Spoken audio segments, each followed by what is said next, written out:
In the meantime, in the United States, a third Ebola sufferer has been transferred to a secure bio-containment unit.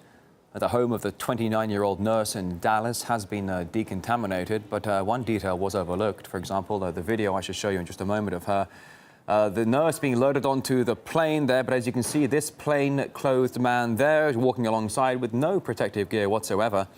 He's even handed something that looks like a clipboard there from one of the medical workers. And as our U.S. correspondent Marina Portnaya reports, panic is spreading.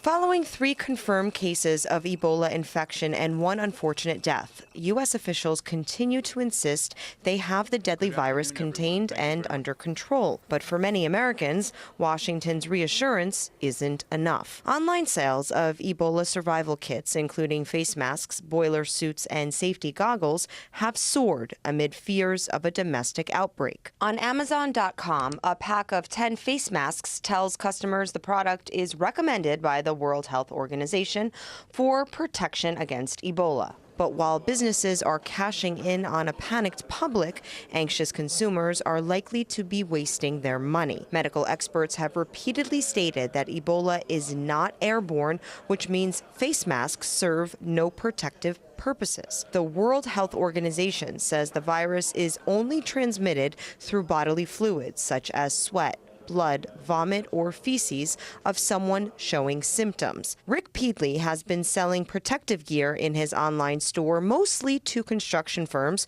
for over 3 decades. He says sales of particular products have spiked over the past few weeks. This has been a little bit unusual in that it's not just one thing. We sell masks, much more expensive masks, and as well as the suits and gloves and so forth. So people are really putting together a PPE kit. They're trying to protect themselves from what is perceived to be a threat. Meanwhile, somewhat mixed signals have been coming from Washington about the virus. President Barack Obama says the dangers of contracting Ebola in the U.S. are extraordinarily low. But on the other hand, America's leader has publicly admitted that his government must monitor Ebola in a much more aggressive way. Marina Portnaya, RT.